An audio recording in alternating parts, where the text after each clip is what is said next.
John Pursuto. I think you mean prosciutto, Rowan, please. No, The don't call it Victorian prosciutto anymore Liberal because it's Party. an insult to prosciutto. The Victorian Liberal Party, honestly. Rita, what is going on in Victoria? Well, it's in shambles. They're unelectable. Zero chance of winning election. If there was an election today, I think Dan Andrews would win in even a bigger landslide, which you would think would be quite difficult given how well he did last time around. And it's not because he's a fantastic premier and has a great government. No, it's because there is no effective opposition. And Prosciutto now is being booed by his own members. People are walking out. Let's have a look at some of the footage from the State Council. This is all to do with the Moira Deeming expulsion. Let's have a look. Thank you very much.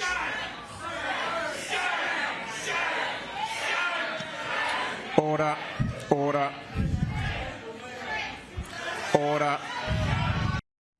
So this is the new Victorian Liberal leader at his first major kind of state council meeting, basically being booed, James. Well, you know, this is exactly what happens when leaders of Liberal parties, parties on the centre-right, listen to the advice of all the people out there on Twitter, the Kos-Samarises, all of those people who do not have the best interests of the Liberal Party or the coalition at heart, and yet they say, oh, well, what the coalition needs to do, what the Liberal Party needs to do if they want to ever win and have a chance to get young voters again, is to go hard, woke, left. Well, what have they done? They've gone hard woke left. They were hard woke left before the election with the net zero, with the treaty, with everything else. It didn't win them a seat. And now, after the election, it's got John Pursuto with people screaming at him at a state council meeting. This is exactly why, Victoria, New South Wales, everywhere, the only way forward for conservative parties, for centre-right parties,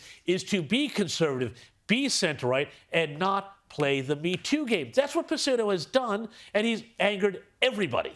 And the weird thing is, he's not the first to do it. The Vic Libs aren't the first. We saw what happened with the WA Libs. We've seen this over and over again. When the Libs go hard left, and it's not centre, the Victorian Libs, you could argue, on some of their policy positions are to the left of the Albanese government. Their mission targets were higher for the last election. They've signed up to treaty. They've signed up for radical trans legislation that Dan Andrews has pushed through. They say they supported 100%. So they have tried this, and the results are clear. This does not work, and yet their solution is to keep doing more of the same, to go further left still, to supposedly get this middle ground, this imaginary area, when you actually need to give people a choice. You need to give people an idea of how you are different from the other mob.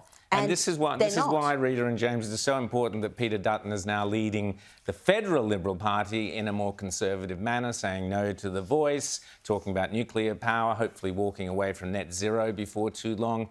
There's been talk of a federal intervention into the administration of the Victorian Liberal Party. Something needs to be done. But have a listen to some of the people there at the meeting. If you listen very carefully, Rita, I think they might refer to someone on this show. I wonder which one. I don't know which one it might be. Let's have a listen, see if we can spot it.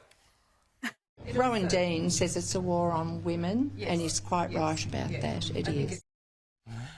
We love our Outsiders fans. Thank you, so eloquently put. And I've got to say, Rita, you were right on this, because not only was Moira Deeming treated absolutely appallingly for months now, for first trying, well, we know, we've gone through the whole thing, but Renee Heath, another Conservative woman, has also been penalised and punished for essentially being a Conservative woman. It is a war on women, and they're sending a very clear message to the Vic Libs that Conservative women are not welcome. And if you are an accomplished woman, a capable woman who might put your hand up to be a candidate, you see what's happened to Moira Deeming, Renee Heath, you'd go, why would I want to be any part of this? Well, but it's not just women, because Bernie Finn had the same thing happen to him. It's anybody who stands up for actually conservative values. Now, the thing that you hear a lot, and this is a complete lie from people on the left wing of the Liberal Party, is that, the party needs to, be balanced with the two sort of, wings, the moderates and the conservatives. No, it is not a broad church. Under this mob. It is an absolutely orthodox left-wing party. You know, there is no room in the Liberal Party for Conservatives now, and we saw the same thing happen in New South Wales with the New South Wales Liberals. This whole push to say that the moderates are going to be more interested in fighting to keep Conservatives out of power and out of positions and out of the party than they are in actually fighting to hold and keep government. And that is exactly what happened here in New South Wales as well. And the joke is, Rita, I spent a couple of days down in Melbourne, thanks to Rita and the wonderful people at Caulfield Synagogue, and spoke to all sorts of people, one of whom was Viv, limo driver, a boutique limo driver, who said that she drives lots of people around Victoria. She'd actually never met anyone who did vote for Dan Andrews. So the people of Victoria, it's not as if they're not crying out for a change of government. There are so many things wrong in Victoria that the Liberals should be focusing on, not expelling Moira Deeming, the chaos within Melbourne with the construction works and so on.